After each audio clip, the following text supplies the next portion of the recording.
A verdade que não lhe contam sobre o Natal. Primeiramente, quero dizer a todos que este vídeo não foi produzido com o intuito de ofender a fé de ninguém, mas sim trazer a verdade por intermédio de um documento histórico que a maioria da sociedade global tem. Eu estou falando do livro mais vendido do mundo, que é a Bíblia Sagrada, com textos extraídos do hebraico do Antigo Testamento e textos extraídos do aramaico para o grego koiné no Novo Testamento. A verdade foi ocultada a você durante todo esse tempo, para que o império milenar se perdurasse por várias gerações. Sim, eu estou falando do Império Romano, que mesmo em decadência devido às grandes derrotas em batalhas, com exército reduzido, sofrendo invasões bárbaras e tendo os seus ídolos destruídos pelos judeus seguidores de Yeshua, e se reergue através de uma nova roupagem, autorizando a liberdade religiosa para o movimento messiânico e outras religiões através de Constantino I, com o Edito de Milão em 313 d.C. Mas no ano de 380 d.C., o imperador Teodósio emite o Edito de Tessalônica, que estabelece o cristianismo como a religião oficial do Império Romano, banindo todas as outras crenças pagãs. Agora você deve estar se perguntando, mas afinal, quem é Yeshua? Yeshua é o verdadeiro nome de origem judaica de Jesus que conhecemos em língua portuguesa. Concílios como o de Hipona, em 393 d.C., e o Concílio de Cartago, em 397 d.C., determinam o que entra ou não na compilação da Bíblia Sagrada. É preciso entender que os manuscritos da Torá, ou Velho Testamento em hebraico, e a Brit Hadashah, ou Novo Testamento em grego koiné, foram traduzidos para o latim pelo sacerdote e teólogo São Jerônimo, a pedido do Papa Damaso I. O manuscrito recebeu o nome de Vulgata. A data que celebramos em dezembro, na verdade, não condiz com o nascimento de Yeshua, pois o mesmo não celebrava seu aniversário. Ora, é correto afirmar que Yeshua celebrava a festa de Hanukkah, ou festa da dedicação, como está escrito na Bíblia Católica. Vejamos a passagem de João 10, 22 e 23. Chegou o tempo de Hanukkah, dedicação ou inauguração, como a gente conhece em português.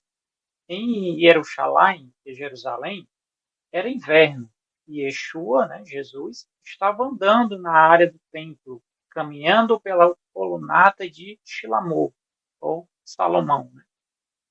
Aqui, Yohanan, que é João, capítulo 10, versículo 22 e 23.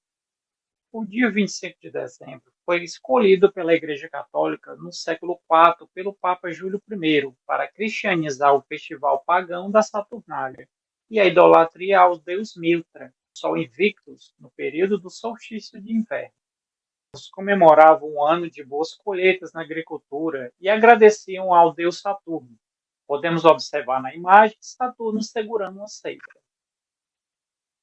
Na mitologia grega, Saturno é associado ao titã Cronos, e a ceifa simbolizava o poder destrutivo e inexorável do tempo, ceifando todas as coisas e as vidas.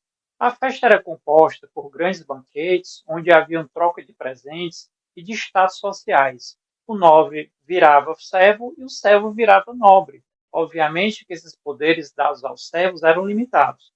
As festas eram regradas a muita bebida, comida, jogos de azar e orgia.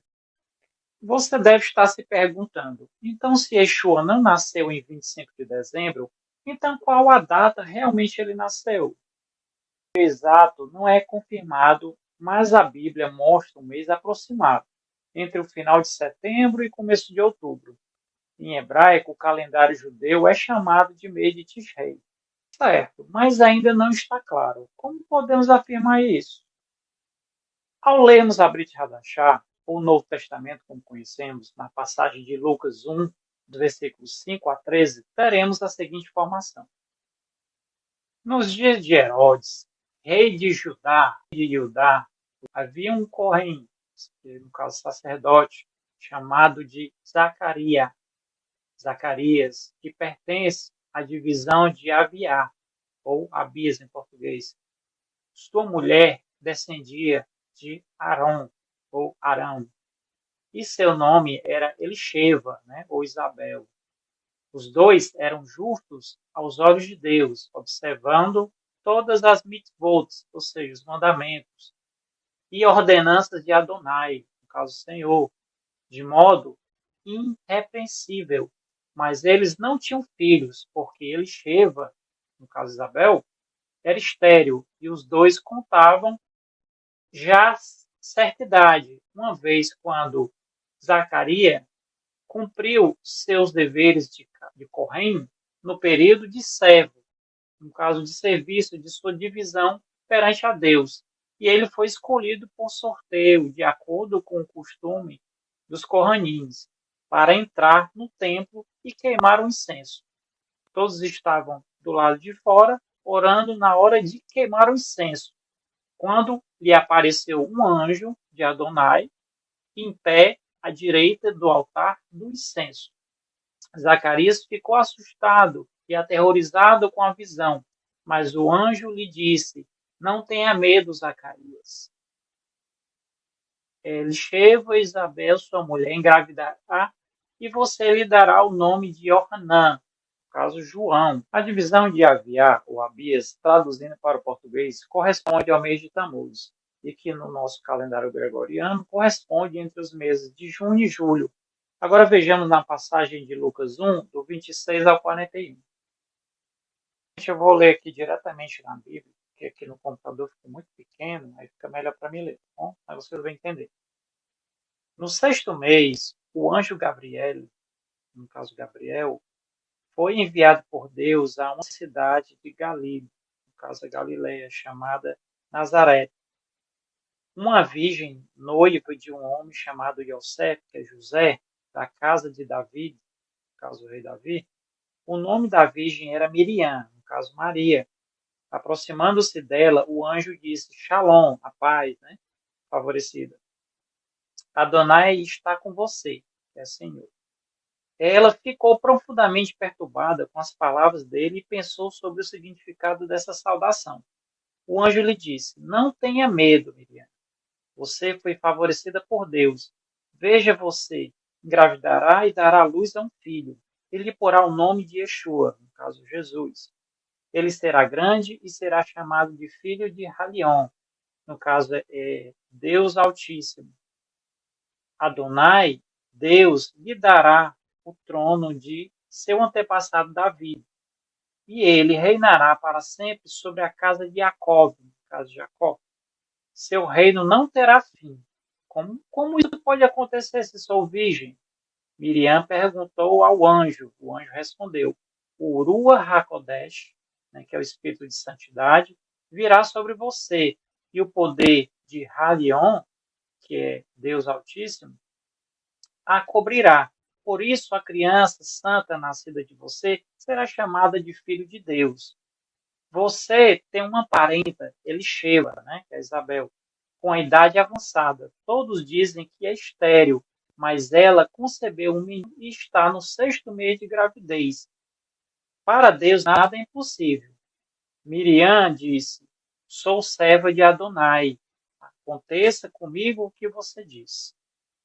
Contudo, analisando as fontes bíblicas, podemos constatar que Miriam teria ficado grávida entre os meses de dezembro e janeiro, tendo em vista o início da gravidez de Elisheva entre os meses de junho e julho, e que a mesma se encontrava no sexto mês de gestação, quando recebeu a visita de Miriam, após ter recebido a anunciação de gravidez do anjo Gabriel. Com base nesse texto bíblico, os judeus messiânicos acreditam que Yeshua teria nascido justamente no período da festa de Sukkot, que significa festa dos tabernáculos. Mas será que isso tem alguma relação? Bom, eu convido a vocês a lerem uma passagem bíblica retirada da tradução do grego koiné para o português, onde é mencionado o nascimento de Yeshua e que é feita uma relação onde é construído de forma metafórica o seu tabernáculo entre nós. Kai hologos sarx degeneto, kai eskenosen, em remim. E traduzindo para o português, o verbo se fez carne e armou sua tenda, ou tabernaculou entre nós. Aqui no Evangelho de Yohanan, né, João 1, versículo 14. A relação da passagem em João é bastante pertinente e faz todo o sentido devido ao período festivo que ocorria entre o final de setembro e começo de outubro. Bom, mas mesmo sabendo tudo isso, por que celebramos o Natal com o Papai Noel em um trenó deixando presentes em uma árvore de pinheiro? Infelizmente, reproduzimos práticas pagãs de várias culturas e por várias gerações sem sabermos o que de fato significa. É o que chamamos de efeito manada, pois quando alguém faz algo, milhares repetem o mesmo também por achar que aquilo é normal e me convém. Inclusive esse vídeo que eu estou produzindo também.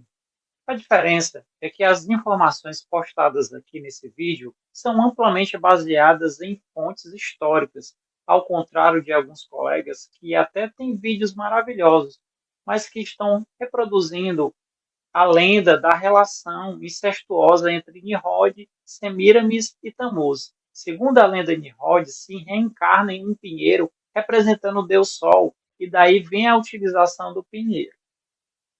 Na Torá, ou Antigo Testamento, o livro de Bereshit, ou Gênesis, só se fala de Nimrod, que era bisneto de Noé, e que foi o primeiro homem poderoso da terra. Apesar da lenda ser citada pelo historiador Flávio José, que viveu no século I depois de Cristo, não dispõe de fontes mais substanciais além das fontes orais.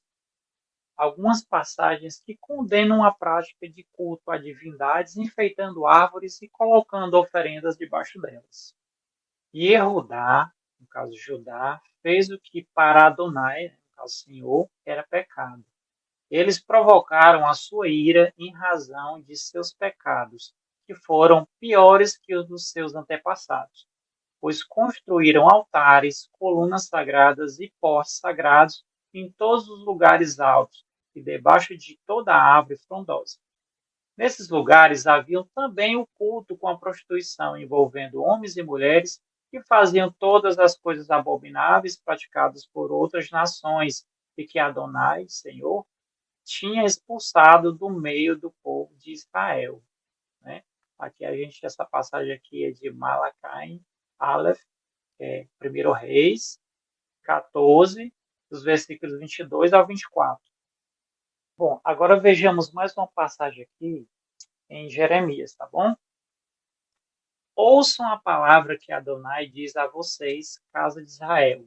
Eis que Adonai diz, não aprendamos o caminho dos goíns, no caso os gentios, né, os não-judeus, nem temos sinais astrológicos, mesmo que os goíns, que são os gentios, né, os não-judeus, tenham medo deles, pois os costumes das nações não são nada. Eles cortam uma árvore na floresta e um artesão a trabalha com seu machado. Eles a enfeitam com prata e ouro, prendem-na com um martelo e pregos para não se mexer. Como um espantalho da plantação de pepinos, ela não consegue falar.